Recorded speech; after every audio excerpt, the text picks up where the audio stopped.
Raras são as ocasiões em que sinais e milagres são mantidos em segredo, especialmente quando se trata de aparições de Maria sob diversos títulos ao redor do mundo.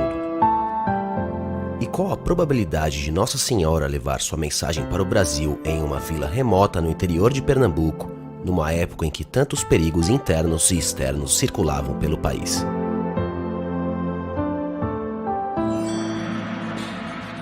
Sabemos das aparições de Maria em Fátima, Lourdes, Cidade do México e tantos outros lugares, sempre pedindo oração, penitência e se comunicando com pessoas simples. Tão maior é a simplicidade da Mãe de Jesus em aparecer para duas pequenas meninas no sítio Guarda, em Simbres, no ano de 1936, e se deixar interrogar pelo padre, que mais tarde seria o responsável por tornar possível que a história fosse contada. Numa época em que o mundo sofria ameaças com o comunismo, em que guerras estouravam e em que o controverso Lampião andava com seus cangaceiros pelos sertões de Pernambuco, podendo ser perigoso a quem aparecesse em seu caminho, a mensagem de Maria era muito simples: rezar e fazer penitência para assim evitar que grandes males afetassem nosso país.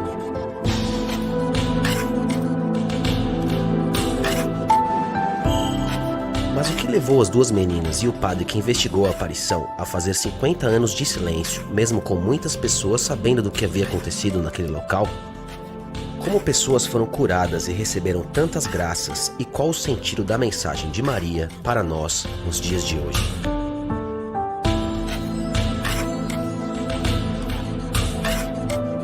Quando criança, Maria da Luz, que mais tarde ficaria conhecida por Irmã Adélia, já era muito amiga de Maria da Conceição, cuja família não tinha uma boa condição financeira e passava por sérias dificuldades. Assim, foi convidada por Maria da Luz a morar em sua casa por um período, já que as condições de sua família eram melhores. Ana Lígia, autora do livro O Diário do Silêncio, que deu origem a este documentário, estudou o assunto por mais de 3 anos e revela detalhes sobre as duas confidentes e as aparições de Nossa Senhora. Eles tiveram uma identificação espiritual muito grande, as duas brincavam juntas, rezavam juntas, iam para a missa juntas, tinham aproximadamente a mesma idade. Maria da Conceição 2 anos só mais velha do que Irmã Adélia, então Irmã Adélia tinha 13 anos e Maria da Conceição tinha entre 14 e 15 anos. A vila de Simbres, onde a família de Maria da Luz residia em um pequeno sítio, tem uma história interessante com a fé católica.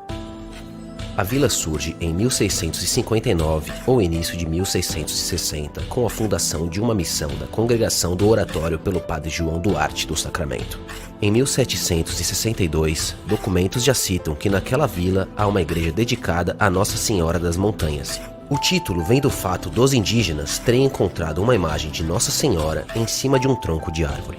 Por 3 vezes, os oratorianos levaram a imagem embora, e por 3 vezes a imagem voltou a aparecer em cima do mesmo tronco. Então os oratorianos resolvem construir ali uma igreja e em cima do tronco o altar. A imagem foi chamada Nossa Senhora das Montanhas por ter aparecido no alto dessa montanha.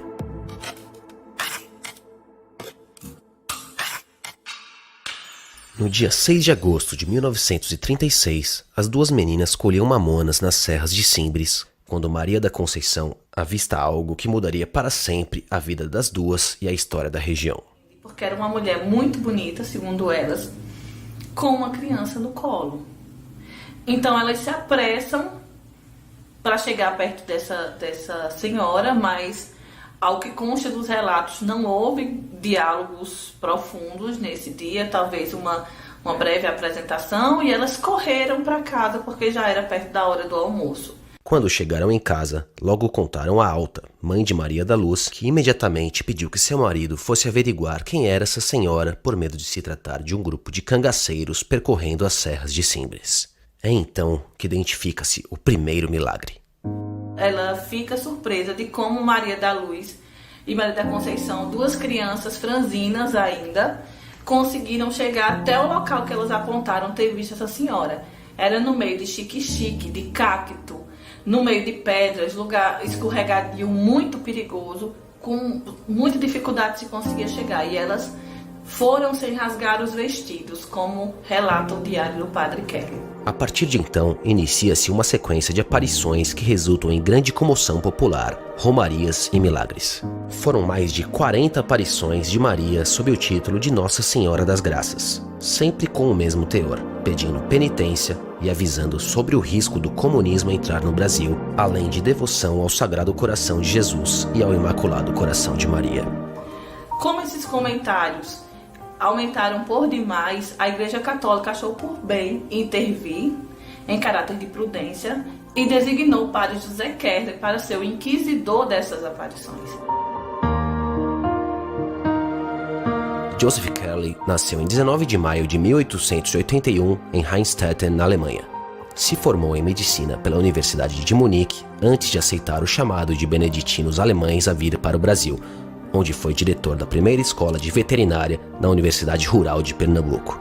Mais tarde, sua família viria ao Brasil por conta da segunda hiperinflação alemã e para fugir da guerra, impedindo que seus filhos em idade militar fossem convocados. Nessa época, Joseph Kerley já havia se tornado padre, atuando na região de Vila Bela como vigário. Seu sobrinho Luiz Kerley, que conheceu o tio já no Brasil, conta sobre sua experiência com uma das principais figuras dessa história. Era uma pessoa extremamente espontânea, muito alegre, estava sempre muito alegre, parecia uma fonte de energia que ninguém sabia que ia acabar nunca, porque estava sempre muito exuberante, isso nunca era muito circunspecto, a não ser nas horinhas, que não era muito, geralmente umas 2 horas por dia, que ele gastava na escrivaninha, e aí ele tinha uma máquina, aquelas máquinazinhas Hamilton pequenininha, que ele estava sempre escrevendo a correspondência dele, os fatos do dia a dia da paróquia, mas a maioria do dia estava se movimentando. Acabava o café, ele começava a parte de atendimento como médico, porque você sabe que ele havia estudado medicina na Alemanha e que ele veio para o Brasil para a fundação da Universidade Rural, veio com o curso de veterinária, que também é uma história até curiosa, mas vamos voltar para a rotina. Então, ele começava atendimento às pessoas que o procuravam que estavam doentes, por qualquer, às vezes nem não doença física, eu via que tinha muito de aconselhamento também, que hoje seria aconselhamento psicológico. O padre José Kerley foi muito cuidadoso, um homem muito culto como era, médico de formação, sacerdote por opção, uma pessoa que falava 5 idiomas perfeitamente. Então ele seguiu todo o protocolo que um inquisidor deveria seguir nesses casos de aparições, com algo mais, porque ele recorre a instrumentos de pesquisa que são completamente novos até os dias de hoje, dentro da historiografia da Igreja Católica, no sentido de investigar a veracidade de aparições marianas. E foi o porta-voz do céu para nós, porque foi ele quem assumiu todos os escritos, toda a resposta. Era ele quem, com muita fidelidade, ele escrevia o que as meninas ditavam, porque elas não sabiam escrever. Então tudo isso que nós temos é graças ao cuidado e o carinho do padre José Kerley, alemão. Para testar se as duas meninas diziam a verdade, Padre Kerley conversou com elas separadamente, sem que uma pudesse ver ou ouvir o que a outra dizia. Então o Padre Kerley pede para que Maria da Conceição suba ao local das aparições e, diante da aparição de Nossa Senhora, ele pergunta: aonde você vê Nossa Senhora? Onde você vê esta bela senhora, aliás? E aí Maria da Conceição diz: eu vejo à minha direita. Ele manda que Maria da Conceição desça e que suba Maria da Luz, que não havia escutado nada do diálogo, dada a distância em que estava. E aí ele pergunta a Maria da Luz: aonde você vê essa bela senhora? Maria da Luz, muito firme como sempre, diz: eu vejo à minha direita. Aí ele responde: não pode ser, porque a sua amiga disse que via à esquerda. Aí ela disse: se ela vê à esquerda, eu não sei, eu vejo à minha direita. Ele fez mais de 80 perguntas em alemão, que era a língua dele, ele era alemão, e também em latim.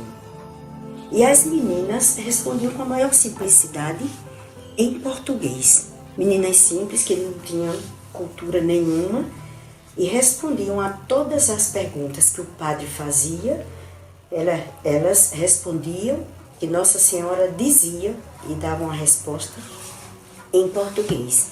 Então, isso foi uma das grandes provas de que as meninas falavam a verdade. As perguntas eram feitas em alemão ou em latim e eram respondidas em português. No lançamento da primeira edição do meu livro, eu convidei um padre para fazer uma palestra no lançamento do livro, e ele veio, fez a palestra, um estudioso mariano. E aí, durante a palestra, ele falou: eu gostaria que vocês, porque haviam outros padres na plateia, nos ajudassem a decifrar teologicamente a aparição de Simbris. E aí ele citou um fato de que na pedra, um dos sinais deixados por Nossa Senhora é o número 4. E aí nós tínhamos várias teorias para esse 4. E aí ele falou algumas, porque assim, esse 4, ele é muito citado no livro de Padre Kerley, no diário que o Padre Kerley deixou, aliás, porque quando o padre pergunta para as meninas o que significa o 4, elas respondem que Nossa Senhora faz assim, aponta para o céu. E ele não entende. E ele volta a perguntar depois e ela faz o mesmo gesto, aponta para o céu. Então, quando o padre, no lançamento do meu livro, fala sobre esse enigma, tinha um amigo meu judeu que estava do meu lado e ele diz assim: eu sei o que é o 4. Aí eu disse: o que é o 4? Ele disse: o 4 é o nome de Deus. O nome de Deus é formado por 4 letras, não só aqui no nosso idioma português, mas principalmente no hebraico, que é o tetragrama. E depois, quando eu falei isso para o padre que estava dando a palestra, o padre pulou da cadeira: isso é lindo, isso é lindo, isso é lindo. Agora parece muito óbvio, né?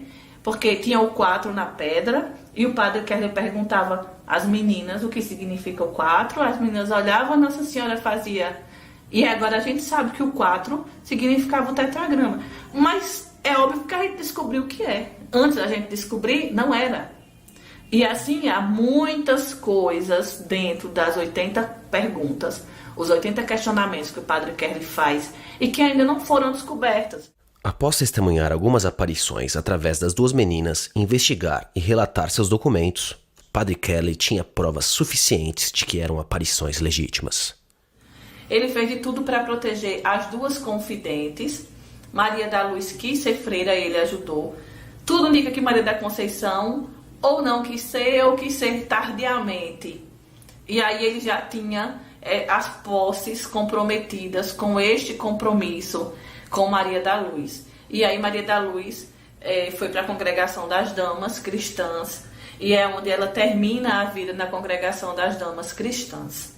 Padre Kerley tornou-se diretor espiritual de Maria da Luz quando ela o pediu por meio de uma carta que a aconselhasse sobre o que fazer após um padre da região a acusar de mentir sobre as aparições.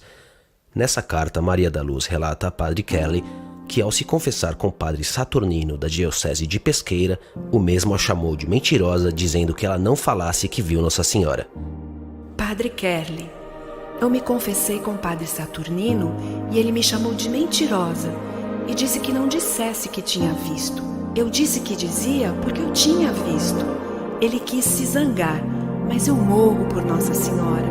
Eu quero que o senhor mande dizer alguma coisa. Desde então, Padre Kerley trocou com ela diversas cartas e bilhetes relacionadas às aparições de Nossa Senhora e à sua vida religiosa. Em uma das cartas ela diz ao Padre Kerley que Nossa Senhora disse que em algum tempo ia ser despertada nela a vocação. E ele respeita esse tempo. Não tem nenhuma correspondência do Padre Kerley que provoque, que incentive ou que cobre. Agora, quando ela diz: eu quero ir ao convento, eu quero ser freira, aí ele mexe com o mundo, ele pede ajuda a pessoas, ele recorre a congregações como as Filhas de Maria para conseguir levá-la ao convento. É importante ressaltar o cuidado que Padre Joseph Kerley teve de guardar todos os registros, desde seu primeiro contato com a aparição até a última carta que trocou com a irmã Adélia. Isso permitiu que todo o trabalho de pesquisa e apresentação fosse realizado, impedindo que tais registros caíssem no esquecimento e revelando uma história rica em detalhes em que Nossa Senhora se permite ser interrogada, transmitindo mensagens em aparições sem precedentes no Brasil. Essa documentação ficou muito bem guardada pelas damas da Congregação das Damas Cristãs, e elas foram muito generosas a ceder essa documentação para a minha pesquisa. E dentro dessa documentação havia o diário da irmã Adélia, havia o diário do padre Keller, havia o diário do Frei Estevão, que era um franciscano e que ajudou muito o padre Keller no entendimento mariano e teológico de todos esses fatos. Então, porque eu fundamentei em cima desses diários, é que eu chamei o livro de O Diário do Silêncio. Porque eles passaram 50 anos em silêncio, tanto o padre Keller, o Frei Estevão, irmã Adélia, e depois descobrimos que também Maria da Conceição. Frei Stefan Röttger nasceu na Alemanha em 5 de janeiro de 1877 e ordenou-se em novembro de 1906. Era da ordem franciscana e residiu no convento de Pesqueira no ano de 1936, o que o permitiu acompanhar todos os eventos relacionados às aparições em Simbres e ajudar o padre Joseph Kerley na investigação dos fatos.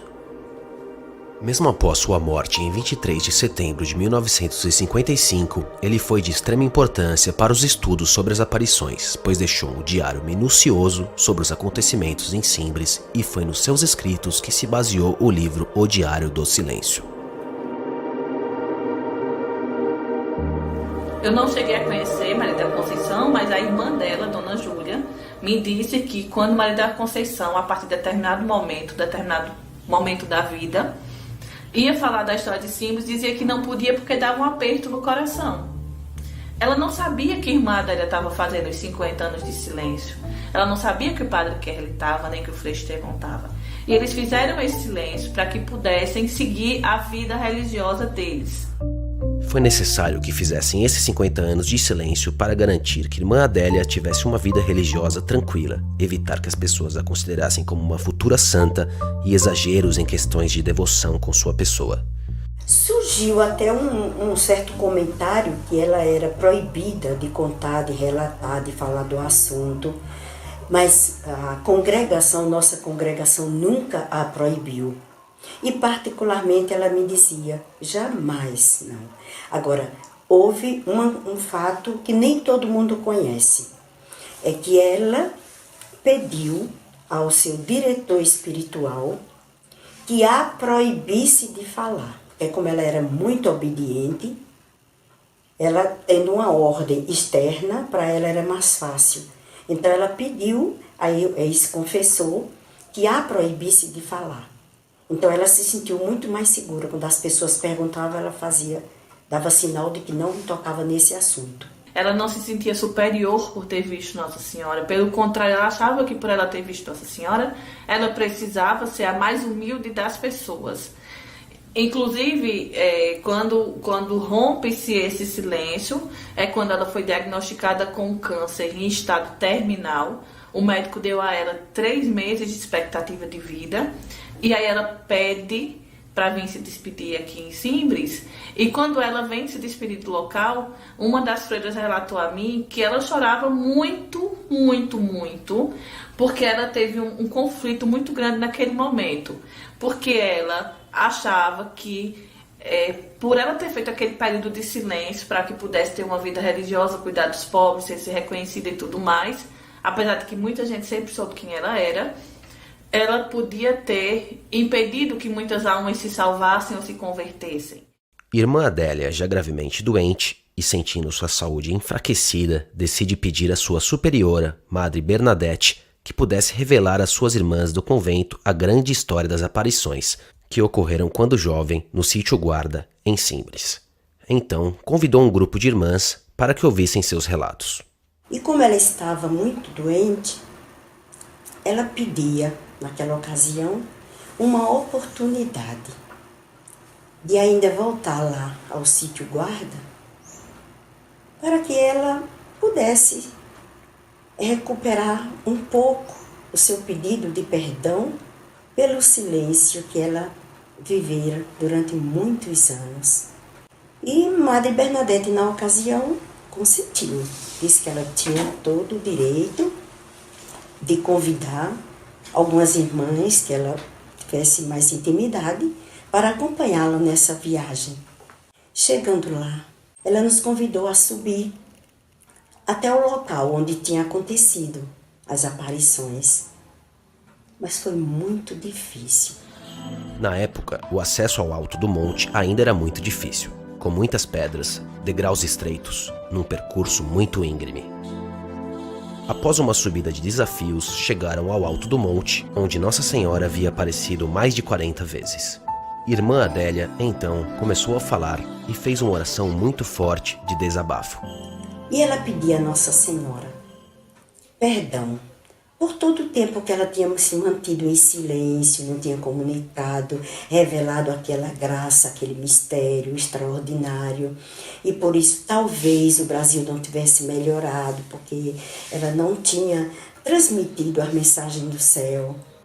Minha Mãe do Céu, se é para que eu ainda possa revelar todo esse mistério, dizer às pessoas essas graças, então que eu ainda possa viver mais um tempinho.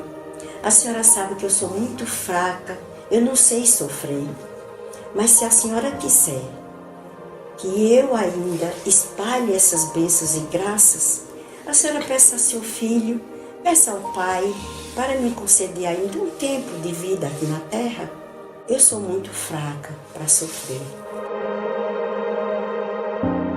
No ano de 1998, Odete foi surpreendida por um câncer de mama maligno num exame de rotina. Ela ficou profundamente abalada e nos conta sua história de como foi até a irmã Adélia para pedir orações. Quando eu fui acometida deste mal, eu não tinha como chegar a ela, porque eu não tinha assim, a amizade mesmo para pedir.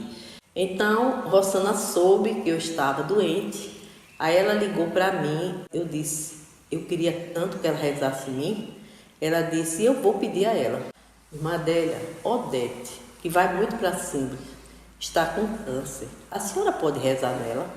Ela disse, não. A senhora não pode rezar amanhã nela? Não. Odete? Quem é Odete? Ela disse, a senhora não se lembra não? Odete, uma que leva umas florzinhas com as mensagens. Ela disse, sim. Aí Rosana, mas por que a senhora não reza? Ela disse, não. Amanhã não, quero hoje ela aqui. Liga, eu quero hoje ela aqui. Aí Rosana ligou louca para mim. Eu disse, eu vou. Eu estava muito emocionada, estava num impacto muito grande, né, da notícia. Aí ela chegou, primeira pergunta dela, você ama Nossa Senhora? Eu disse, muito. Aí comecei logo a chorar. Aí ela sentou na mesinha dela e botou as mãos e disse, põe as suas mãos aqui. Eu coloquei minhas mãos. Aí ela começou a falar. Eu digo com Nossa Senhora, porque ela dizia assim, Virgem Santíssima, esta é Odete, ela te ama. Aí foi passando meu choro e eu fui me acalmando. Quando terminou isso, ela soltou minha mão, disse, vamos ali, tem uma imagem grande de Nossa Senhora das Graças. Ela não sabia qual mama estava doente.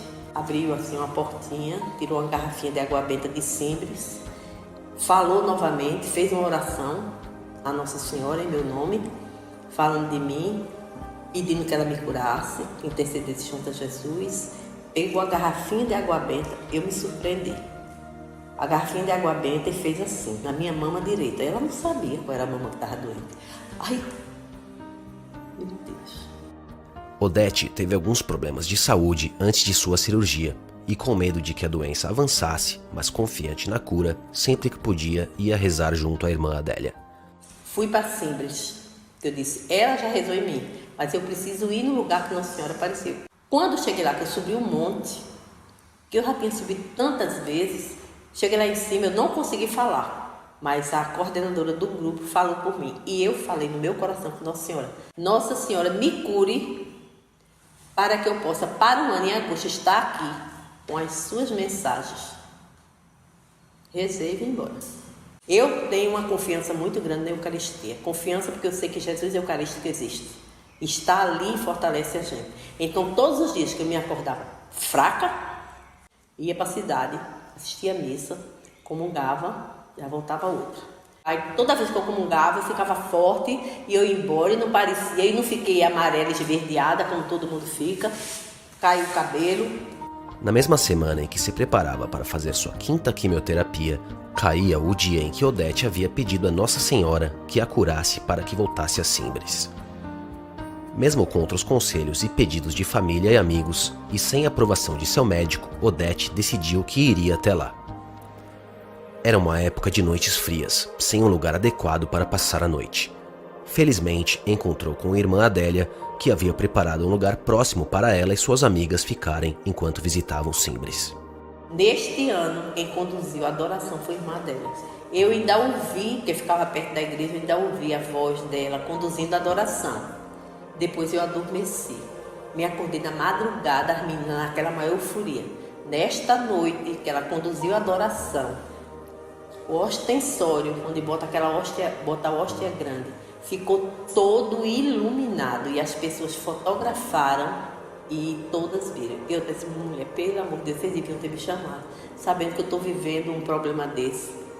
Mas tudo bem. Aí no outro dia eu fui dizer a ela, irmã Adélia, me despedir da senhora, agradecer, que eu vou embora, não vou poder ficar para a missa. Ela disse, não, vocês vão ficar para a missa. Eu disse, eu queria pedir à senhora que amanhã, eu chego hoje em casa, amanhã eu vou fazer quimioterapia. Peça a Nossa Senhora para me acompanhar. Ela disse, não, você não vai agora não, filha, nem você nem seu grupo. Vão ficar aqui assistir a missa, comunga, depois vão. E não se preocupe, Nossa Senhora vai estar com você. Eu ia fazer a 5ª quimioterapia de uma série de 10. Aí fui, fiz a quimioterapia. Esta quimioterapia, eu não tive nenhuma dor de cabeça, eu não tive. Fiz os 3 dias de repouso, porque o médico andava. Aí ele chegou do congresso, aí ligou, a secretária dele ligou para mim, dona Odete, a senhora tem que vir aqui. Aí eu disse, será que deu alguma coisa? Ele deve ter levado meu caso para estudo, né? Aí fui. Eu estava na sala conversando com outras pessoas também, todas com câncer, e ninguém estava com perfume diferenciado. Quando disse assim, dona Odete Cabral de Oliveira, que eu me levantei, um perfume de rosa, lembra o perfume da rosa daqui ligeiramente. É um cheiro maravilhoso. Então, eu me levantei, eu senti assim, eu disse, oxe, que cheiro maravilhoso, diferente. Aí caminhei, né? Tem um corredor. Esse perfume me acompanhou este corredor todo, até eu entrar na sala do médico. Quando eu me sentei, que ele disse, Odete, que bom, como você está? Eu disse, estou ótima. Que eu me sentei, o perfume desapareceu. Ele disse, lhe chamei para lhe dizer que você está curada e que você não fará mais nem quimioterapia. Esta foi a última quimio. Você não fará radioterapia. Você vai curtir sua vida. Menina, eu fiquei pasma, assim, sabe? Eu disse, foi Nossa Senhora que pediu a Jesus. Aí, o que eu disse foi, você nem sabe o que é. Eu contei a ele o que eu fiz. Você fez isso? Foi. Você não estava aqui? Eu fui sem sua ordem. Mas estou pronta. Se você está curada, meu filho. E esse meu filho teve um acidente. Ele caiu do 5º andar. E eu, no momento que eu recebi a notícia, era mais ou menos de meia-noite para 1h da madrugada, eu estava rezando o texto de Padre Pio, quando recebi o telefone dizendo que ele tinha caído, portanto, morrido. Saí de casa com meu marido desesperado, os outros irmãos também desesperados, e fomos para a casa da minha sogra, onde ele se encontrava. E realmente lá tinha muita gente, ele estava a ambulância já saindo, eu corri para que ele reza nele, eu pedi a Jesus que o acompanhasse, que Nossa Senhora o acompanhasse. E que Jesus mostrasse o melhor caminho. Nós seguimos, lá chegando no Hospital das Clínicas, da Restauração, não tinha vaga. Aí ligaram para mim perguntando onde levaria. Eu escutei uma voz no meu ouvido, um sopro dizendo Esperança. E eu mandei ir para o Hospital Esperança. Daí passaram-se 3 meses, ele entre a vida e a morte.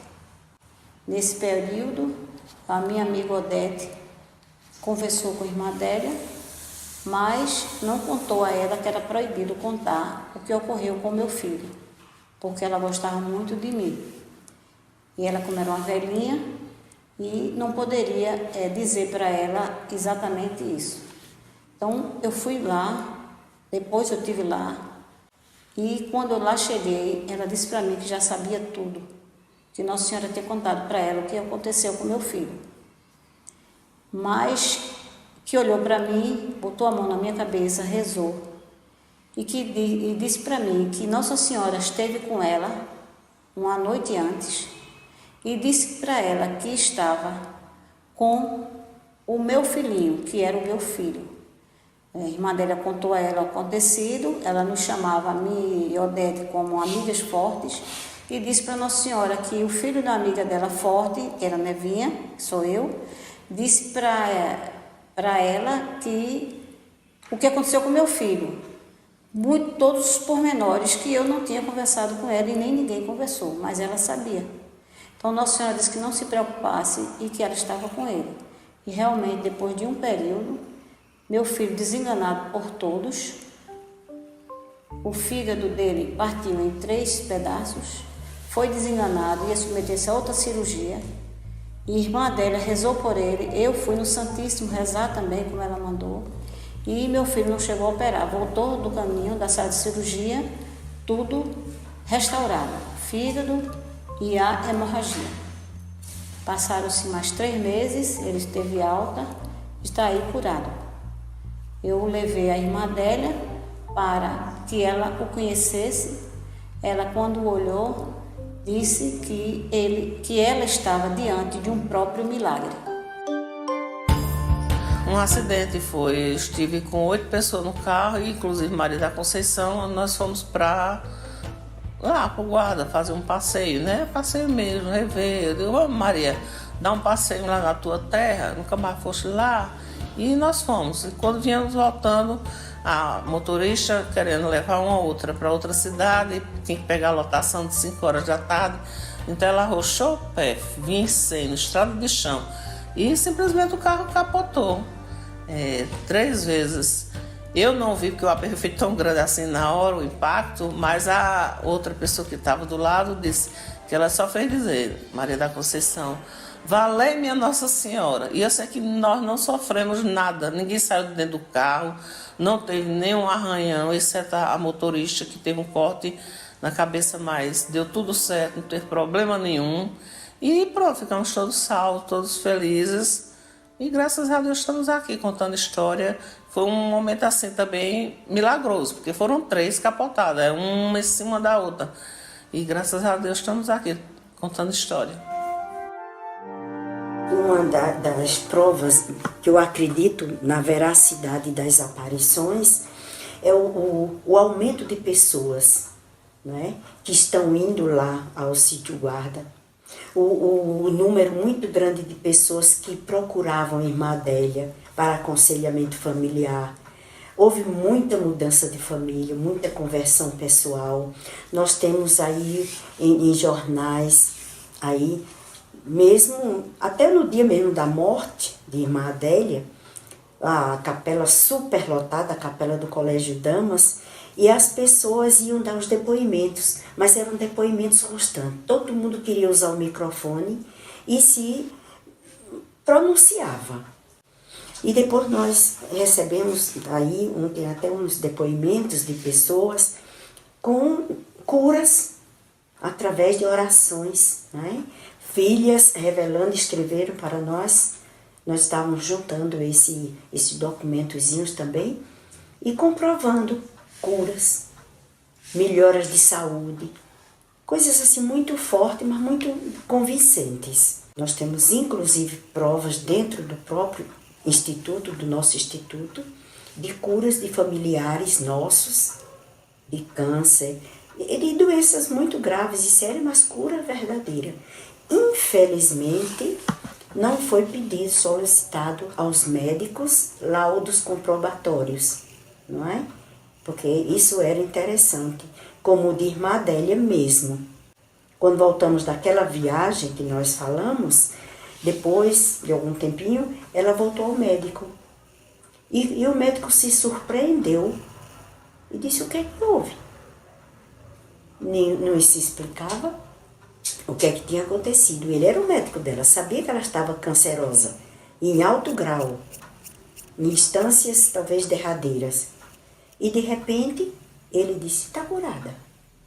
Mas ela foi curada e ainda viveu muitos anos depois, porque ela faleceu agora, aos 91 anos.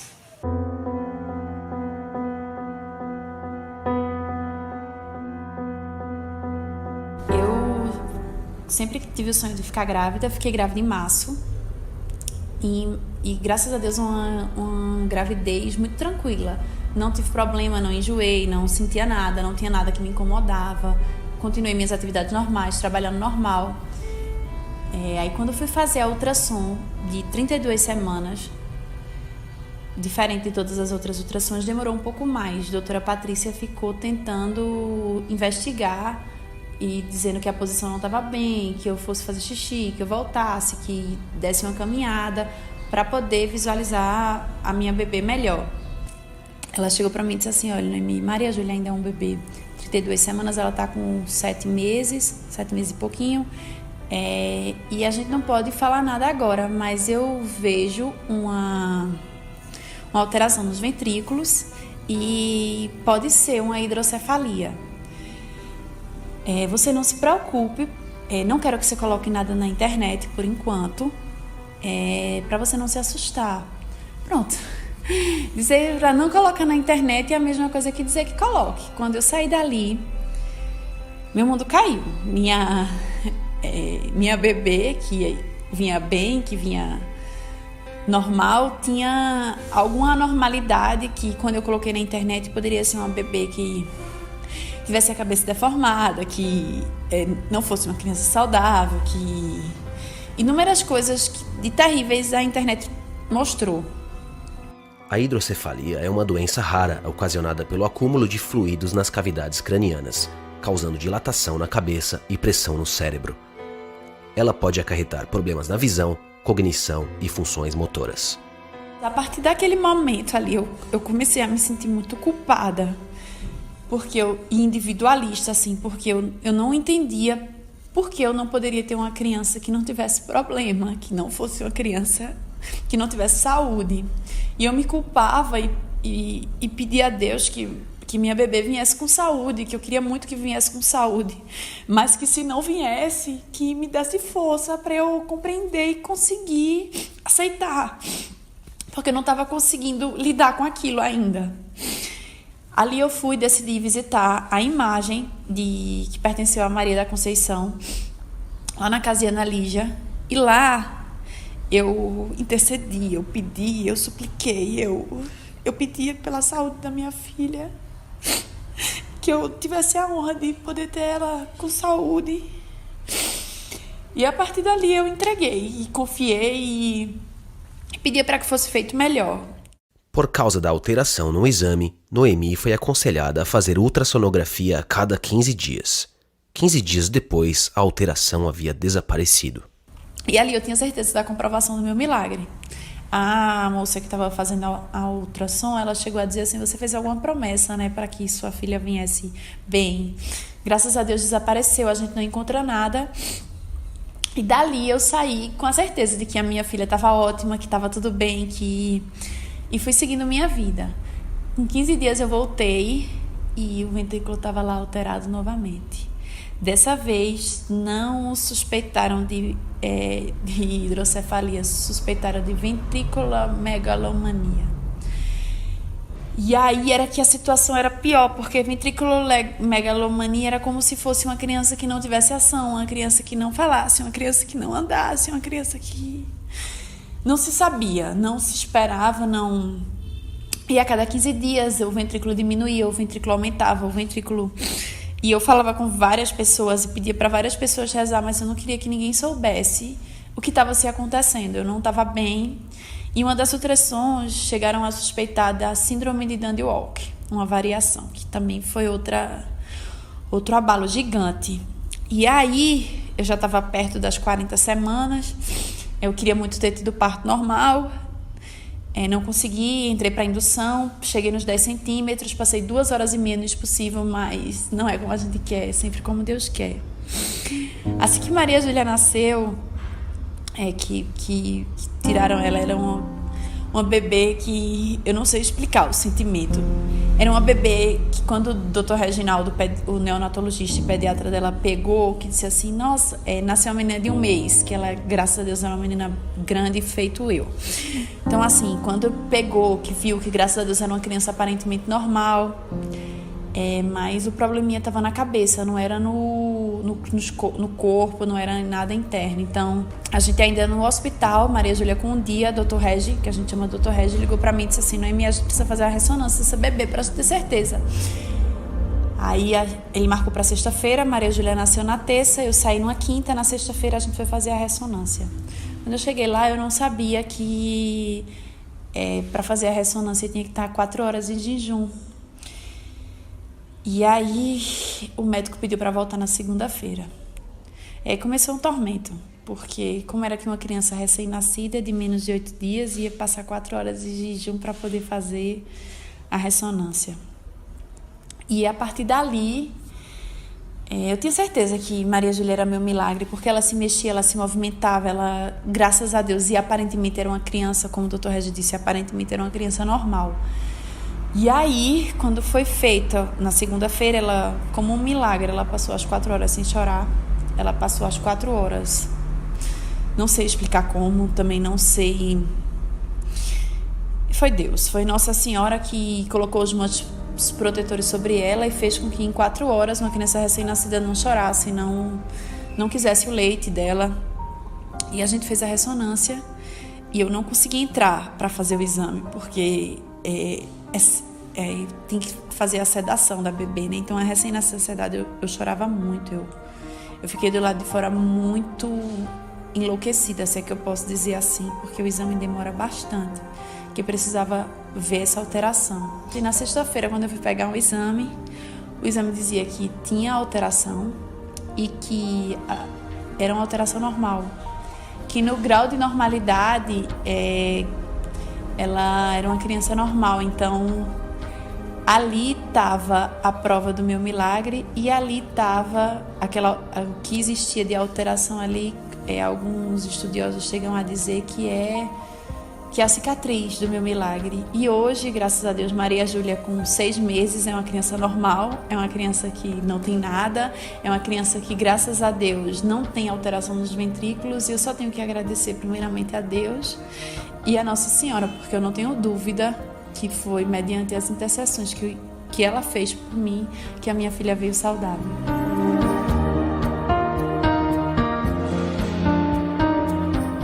Após sofrer uma queda e perceber algo estranho, Julie foi diagnosticada em 2017, aos 24 anos, com um tipo de câncer muito raro para alguém na sua idade. Eu levei uma queda e essa minha parte toda ficou dormente. E quando ficou dormente, eu comecei a palpar meu peito. Foi quando eu senti, minha mama era muito pequena e eu senti uma coisa diferente. Por eu ser enfermeira e já ter um pouco de experiência nessa parte, fazer o toque nas mulheres, então eu percebi algo estranho. E fui realizar, por conta própria, a ultrassom. Aí fiz a ultrassom, quando no ato do exame, o médico já falou que eu tinha um nódulo e que tinha 2 nódulos, na verdade. Um que era BIRADS 3 e um BIRADS 4. Quando você é diagnosticado com BIRADS 4, você tem que fazer biópsia. Então, já fui para o Dr. Peixoto, ele fez a cirurgia e tirou, e na hora da cirurgia, ele já percebeu que o tumor estava um pouco diferente e pediu a biópsia com urgência. Então, ele já percebeu que tinha presença de necrose, é quando o tumor está preto, aí saiu no mesmo dia, assim, parcialmente o resultado, e que o patologista confirmou que se tratava de um câncer de mama. No caso de Julie, foi diagnosticado estágio 3, numa classificação que vai até 4. Por se tratar de uma pessoa tão jovem, os médicos suspeitaram de ser um problema genético, então a encaminharam para um exame específico para saber qual tipo de célula e tumor ela tinha. Nesse exame, ele deu 80% genético e 20% hormonal. Então começou uma pesquisa na minha família em relação a quem já tinha tido esse tipo de câncer. E ninguém tinha tido. Começou todo o meu processo de quimioterapia. E fiz 16 quimioterapia.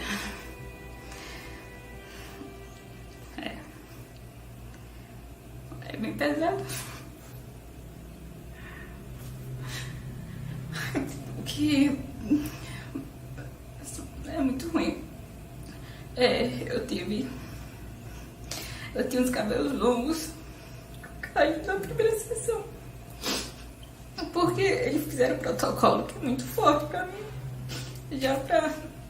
Com a primeira quimioterapia que era muito forte. Aí, na primeira sessão já caí. Eu engordei, eu acho que 17 quilos. Tava muito inchada. Durante esse processo todo, eu nunca pensei que eu não ia melhorar. Porque a quimio você faz, assim, que não é um processo que eles podem garantir que você vai ser curada. Eu nunca entrei tanto em desespero como no dia que meu médico genético disse que provavelmente se tratava de uma síndrome, no meu caso. E uma síndrome não tem cura. Eu posso me tratar desse hoje, amanhã. Amanhã eu tenho de novo, novamente. Então isso me deixou muito desesperada. Mas eu cheguei em casa, quando eu chegava em casa, eu tenho um tio que ele é muito religioso e levava sempre uma palavra de Deus e sempre a Eucaristia. Toda quimioterapia que eu ia fazer, ele sempre levava a Eucaristia antes para eu comungar antes de fazer. Porque tinha vezes que eu não tinha possibilidade de ir na igreja. Teve uma vez que ele perguntou a mim assim, levantou a Eucaristia e perguntou que tudo que eu pedisse naquele momento que Deus ia me conceder. E eu não pedi a cura desse câncer. Eu pedi que ele me curasse para não ter nenhuma outra vez. Eu saí, fui com meus pais pra almoçar fora. E eu pensei que eu ia morrer naquele dia. Eu tive um momento assim, eu desmaiei lá. Eu fiz assim, eu desmaiei, fiz o corpo, me levaram para o hospital, eu acordei lá totalmente desnorteada, eu vi uma luz branca. Eu pensei que eu tinha morrido naquele dia. E assim, eu não tinha condições de estar saindo. Então, quando ele disse, eu fiquei, sabe aquela coisa, angústia, porque eu não podia ir. E os católicos, a gente tem uma crença, assim, uma cultura de sempre fazer uma promessa, né? E a gente paga. Eu fiquei com aquilo na minha cabeça. Até que chegou lá em casa a Nossa Senhora, que era da irmã dela. Toda vez que uma pessoa pedia para eu pedir e botava diante de uma imagem, ou quando eu estava diante de Jesus, eu não tinha condições de pedir. Eu sempre dizia às pessoas, reza por mim, porque eu só choro. E nesse momento eu pedi a ela novamente. Eu só queria que eu não tivesse essa síndrome. Antes dela ir lá em casa, eu já tinha feito um exame, que é um painel ampliado da minha genética. É um exame muito caro, não é fornecido pelo SUS. Aí quando eu recebi esse resultado, ele falava que eu não tinha nenhuma predisposição para câncer de mama e de ovário. E no meu imunohistoquímico, meu primeiro tumor, disse que eu tinha 80% na genética, que tinha esse tumor era genético. E esse veio dizendo que eu não tinha predisposição. Foi um exame realizado numa filial do Albert Einstein. Ele foi examinado 50 vezes. E depois desse exame também eu levei para o médico. Eu não precisei mais fazer rádio, porque até então eu ia fazer radioterapia. E depois a santa voltou lá em casa. E quando ela foi, eu fui contar o que tinha acontecido, estava contando, e com ela no meu colo. Eu comecei a chorar, começou a exalar um cheiro dela. E eu perguntei, vocês estão sentindo esse cheiro? Na segunda vez que eu comecei a chorar mais ainda, aí foi quando todo mundo começou a sentir. Meus pais que estavam na cozinha vieram na sala e perguntaram se a gente estava sentindo esse cheiro, que cheiro era esse. Um cheiro de óleo, madeira e rosa muito forte. E naquele momento assim foi um momento de gratidão, porque eu senti a confirmação que Nossa Senhora sempre estava do meu lado, intercedendo por mim. A Jesus, aquela ali foi uma confirmação que eu não sei assim dizer a alegria que eu senti. Tem um prognóstico tão bem como eu tive agora. Foi uma coisa assim que eu só tenho a agradecer realmente. Julie passou por uma cirurgia para retirar a mama e reconstruí-la. Ela ainda está em tratamento, tomando uma medicação todo mês durante 5 anos para evitar que qualquer câncer retorne. Depois da cirurgia, eles fizeram uma biópsia. Não foi encontrada mais nenhuma célula cancerígena.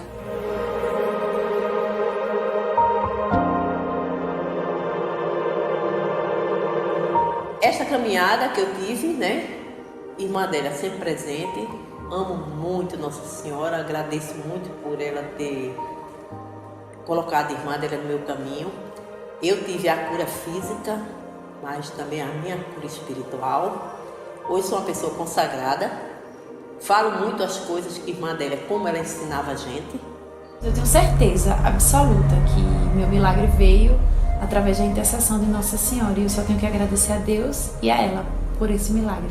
A minha família sempre foi muito religiosa, mas assim, eu nunca pensei em passar por uma situação dessa. E quando a gente passa, a gente vê a força que a gente tem. E eu pensando, meu Deus, eu nunca pensei que eu não ia ser curada, eu sempre tive essa fé. E o que eu tenho, assim, é agradecer a todo mundo que me ajudou nessa caminhada de acreditar, de sempre estar rezando, intercedendo e pediu por mim. E eu tenho certeza que foi Deus que estava usando cada um. E agora, o pedido que eu faço a Nossa Senhora, que eu sempre digo agora, é que eu vou me casar e que eu possa ter um filho. Porque a quimioterapia desse estéreo. E durante a quimio eu também fazia o tratamento hormonal, que é horrível. Que eu entrei na menopausa precoce. E eu ficava muito mal com ela junto com a quimioterapia. Hoje o que eu peço a Nossa Senhora se realmente quando eu me casar, que eu possa ter meu filho, que eu vou voltar e vou contar a todo mundo que ela também intercedeu por mim.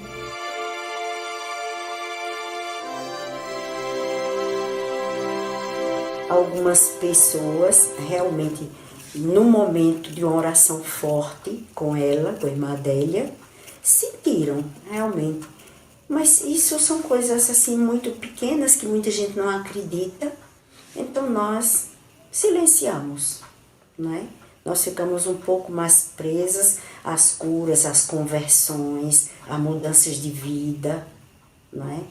Sobretudo porque a irmã Adélia era uma pessoa muito calada, muito humilde. Ela nunca se vangloriou dessa graça extraordinária que ela teve.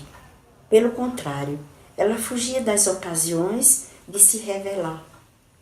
Só quando ia muita insistência, é que ela abria o jogo e dizia alguma coisinha. Mas era uma pessoa assim de virtudes muito bonitas, obediência, de uma caridade no meio dos pobres incrível. Ela trabalhou muito com os pobres.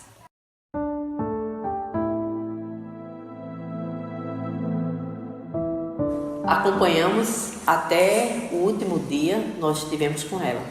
Quando ela no leito, fazendo hemodiálise, né? Ela chegou a fazer hemodiálise, uma purificação, que aquilo é muito doloroso. Quando conseguimos chegar, ficamos assim, porque eu, quando entrei na UTI, eu não conheci. E ela disse assim: Odete, eu tô aqui, irmã dela, eu tô aqui. Odete, eu não sei o que ela queria me dizer. Até as médicas que estavam lá se aproximaram. Não, se agitou, eu disse: irmã dela, aqui não pode entrar com nada, né? Mas eu sempre gosto de estar com o tecinho aqui. Aí eu peguei, tirei o texto, assim, botei a mão na cabeça dela: irmã dela, sou eu. Aqui é o texto de Nossa Senhora. Vamos rezar. Aí ela foi se acalmando, mas aí não pude ficar muito tempo junto dela. Era assim uma pessoa que se preocupava muito com o mundo, pedia-se para rezar, para atender os pedidos de Nossa Senhora e para rezar para a paz do mundo, para que não viesse o comunismo para o Brasil. Também pedia-se para se rezar para os pobres, para a conversão dos pobres, para que atendesse ao pedido de Nossa Senhora. É um processo de cura, é um processo de salvação de pessoas de drogas. Isso aí houve muito. através das orações dela, né? E no dia do enterro, o nosso bispo, nosso arcebispo, Dom Fernando Saburido, ele dizia: nós não podemos calar diante de uma coisa dessa que estamos vendo. Então nós precisamos juntar provas também para nós lançarmos isso para frente. É coisa de igreja já, né? A igreja não pode ainda se pronunciar, porque como mãe ela é muito cautelosa. Ela primeiro aguarda, estuda, vê, né? Para depois se pronunciar. Mas o que eu sei é que essas aparições, esse fato chamado Irmã Adélia, já é um caso chegado até Roma, né? O Vaticano tem conhecimento disso, agora se mantém cauteloso e tem razão. A gente não pode adiantar.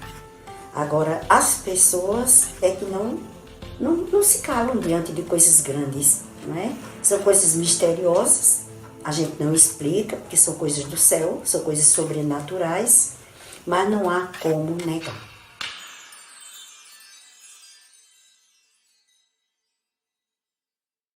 Em uma das perguntas que o padre fez, em latim, ele perguntava: o comunismo virá aqui para o Nordeste, para o Simbres? Nossa Senhora disse não.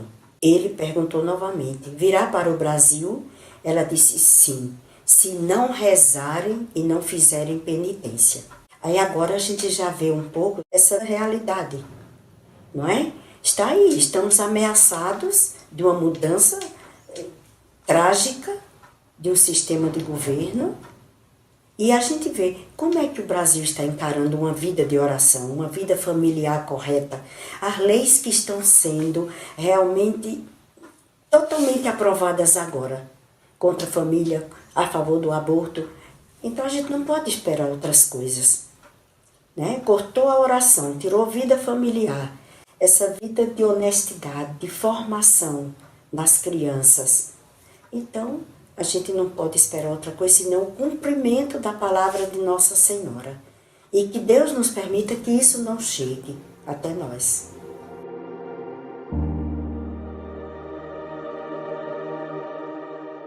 Eu me obriguei a uma pesquisa muito grande que durou 3 anos. Graças a Deus eu tive a bênção de começar a pesquisa para o livro com a Irmã Adélia em vida. Eu ainda tive contato com ela há cerca de 2 a 3 anos. Ela tinha conhecimento do trabalho, ela conversava comigo, ela permitiu que o trabalho fosse feito, porque eu nunca teria feito, nunca teria lançado o livro se ela não tivesse permitido. Então isso para mim foi assim um incentivo muito grande. Ela permitiu, ela quis que esse livro existisse, apesar de que ela me disse que não veria o livro, e realmente ela não viu, porque o livro foi lançado cerca de 3 meses após o falecimento de Irmã Adélia. Apesar de Nossa Senhora ter aparecido àquelas 2 meninas há mais de 80 anos, sua mensagem é atemporal e chega para nós em um momento importante de nossa trajetória. Em suas aparições, ela dizia que o Brasil poderia enfrentar um banho de sangue caso não orasse, fizesse penitência e tivesse devoção ao Sagrado Coração de Jesus e ao Imaculado Coração de Maria. No momento de nossa história em que o número de homicídios no Brasil é maior do que o de 150 países somados em todos os continentes, segundo dados da ONU, temos uma confirmação desse alerta de Nossa Senhora e a lembrança de que a oração, devoção e penitência são os melhores caminhos para trazer paz ao nosso país. Por isso, espalhar a mensagem sobre as aparições em Simbres é tão importante. Primeiro, para que as mensagens de Simbres sejam propagadas, e segundo, para que estudiosos se interessem pelo assunto e tragam a sua colaboração. Ave Maria, cheia de graça, o Senhor é convosco. Bendita sois vós entre as mulheres, bendito é o fruto do vosso ventre, Jesus. Santa Maria, Mãe de Deus, rogai por nós, pecadores, agora e na hora de nossa morte. Amém. Glória ao Pai, ao Filho e ao Espírito Santo, no princípio, agora e sempre. Amém. Quero aqui, irmã Adélia, muito bem, irmã Geraldina, irmã Alvina, todos, bem-vindas, né? Muito bem, Deus abençoe. Vamos ver se a gente acerta, Maria. Ave da graça, diz também minha alma. Ave da graça, diz os plantos meus. Ave da graça, diz a minha vida, na crença viva de falar com Deus. Ó Mãe ditosa, por Deus escolhida, ó Mãe ditosa, no belo monte Aparecida. Ó Mãe ditosa, dizem as crianças, vieste ao mundo, salva a nossa vida. A chaga aberta na santa mão está mostrando o sangue dos irmãos. Tem de piedade